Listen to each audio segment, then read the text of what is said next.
Tapi nih,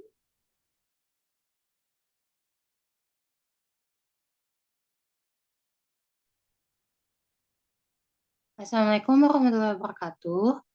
Selamat pagi Pak Firdaus dan teman-teman semua. Pertama, perkenalkan nama saya Naila Sabrnatodian dari kelompok 12. Di sini, saya menjadi moderator yang akan mengarahkan presentasi kali ini. Sebelum presentasi dimulai, saya akan memperkenalkan anggota kelompok 12 terlebih dahulu, di mana ada saya sendiri, Naila Sabrnatodian. Saya Sabila Latifah. saya Dia Citra Ayuningtyas Yoga. Baik, selanjutnya ada pemaparan materi. Untuk materi yang akan dipaparkan, silakan untuk dia, Citra. Baik, terima kasih atas kesempatannya kepada moderator. Di sini saya akan membacakan pendahuluan. Lingkungan hidup pada saat ini merupakan masalah khusus. Masalah lingkungan hidup itu tergantung pada tingkah laku manusia yang semakin lama semakin menurun. Dengan bertambahnya penduduk yang tidak bisa dikendalikan, menjadikan lingkungan semakin berantakan. Karena kejadian seperti ini, manusia harus memajukan suatu sikap menyayangi alam. Bahkan dalam Al-Quran dikatakan bahwa hidup ini berdampingan antara manusia dengan lingkungan. Jadi, sebagai manusia harus menjaga lingkungan alam. Kemudian materi yang pertama ada kedudukan alam dan lingkungan menurut Islam. Terhadap salah satu ayat di Al-Quran yang menjelaskan proses penciptaan alam semesta, yaitu Quran Surat As-Sajdah ayat 4, yang artinya Allah lah yang telah menciptakan langit dan bumi dan segala yang ada di antara keduanya dalam waktu 6 hari. Kemudian dia bersemayam di atas arsy.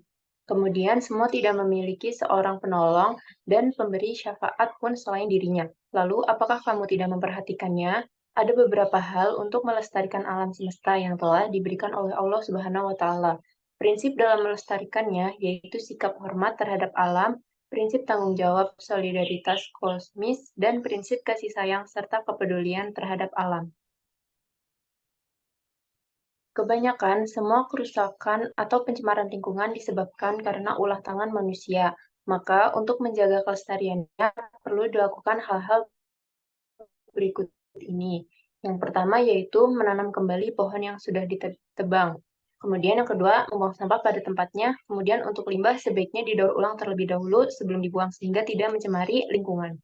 Kemudian yang terakhir atau yang ketiga yaitu jika ingin pergi ke suatu tempat, lebih baik jalan kaki. Karena dengan berjalan kaki, maka akan mengurangi polusi udara. Untuk materi selanjutnya akan dibacakan oleh Baik, terima kasih dia atas kesempatannya. Yang kedua, ada kerusakan lingkungan dan dampak-dampaknya. Kehidupan manusia tidak akan lepas dengan lingkungan karena hakikatnya antara manusia dan lingkungan ada hubungan timbal balik. Manusia mempunyai peranan sangat penting dalam persoalan lingkungan.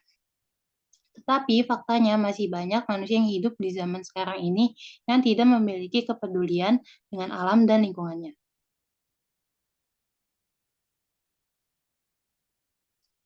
Faktor-faktor kerusakan lingkungan. Yang pertama faktor alam, yaitu ada gunung meletus, gempa bumi, tsunami, banjir, dan angin puting beliung. Yang kedua ada faktor manusia.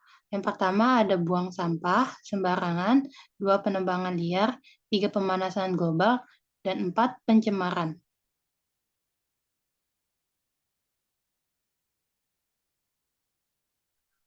Yang ketiga, ada elemen-elemen konservasi lingkungan dalam agama.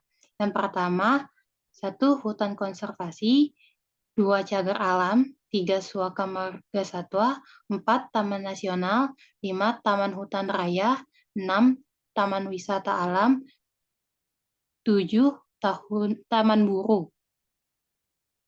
Selanjutnya akan dibacakan oleh Sabila Latifah.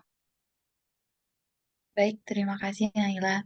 Yang keempat itu ada peran manusia dalam konservasi lingkungan. Yang pertama itu ada penghijauan atau reboisasi. Reboisasi perlu dilakukan karena reboisasi dapat mencegah terjadinya erosi melestarikan kesuburan tanah dan menghasilkan udara yang bersih. Dengan adanya penghijauan dan reboisasi merupakan cara untuk menjaga kelestarian hidup flora dan fauna. Yang kedua yaitu ada mengurangi penggunaan kertas. Penggunaan kertas yang berlebihan berdampak pada pohon. Jadi, semakin banyak penggunaan kertas, maka akan semakin sering pohon ditebang. Cara yang paling tepat untuk menjaga pohon yaitu dengan mengurangi penggunaan kertas. Yang ketiga ada tidak menggunakan air secara berlebihan. Air merupakan kebutuhan dasar semua makhluk hidup. Tetapi jika penggunaannya tidak dilakukan secara bijak dan berlebihan, maka dampak negatif yang akan terjadi adalah memicu terjadinya krisis air bersih secara global. Yang keempat ada menjaga kesuburan tanah. Tanah yang subur memiliki banyak manfaat, yaitu dapat menanam tanaman dan membuat terasering untuk mencegah erosi. Kemudian, gunakan pupuk secukupnya, karena jika berlebihan akan menimbulkan pencemaran pada tanah. Yang kelima ada menjaga flora dan fauna. Cara untuk menjaga flora dan fauna yaitu dengan tidak merusak tumbuhan dan tidak mengganggu atau binatang. Di Indonesia banyak flora dan fauna yang sudah langka dengan membentuk cagar alam dan suatu marga satwa dapat melindungi flora dan fauna. Yang keenam ada melakukan pengolahan limbah. Pengolahan limbah dapat dengan mendaur ulang sampah. Caranya adalah memilah sampah yang dapat didaur ulang dan sampah yang tidak dapat didaur ulang kemudian juga dapat disediakan tong sampah organik, anorganik, dan sisa makanan dan plastik. Selanjutnya, kesimpulannya yaitu proses penciptaan alam semesta di dalam Al-Quran terdapat salah satu ayat yang menjelaskan prosesnya seperti di surah As-Sajdah ayat 34, surat 34 ayat 4 yang artinya Allah lah yang telah menciptakan langit dan bumi dan segala yang ada di antara keduanya dalam waktu 6 hari. Kemudian dia bersemayam di atas arsy. Di dalam hal melestarikan alam semesta beserta isinya, tidak hanya dilakukan secara alami saja, melainkan dari kesadaran manusianya itu sendiri yang tidak lepas dari keimanan. Kita juga sebagai umat manusia mempunyai tugas untuk melestarikan alam semesta. Terima kasih. Baik, sampai di sini presentasi dari kelompok 12. Bila ada kekurangan dan kesalahan kata dari kami, mohon dimaafkan. Sekian, terima kasih.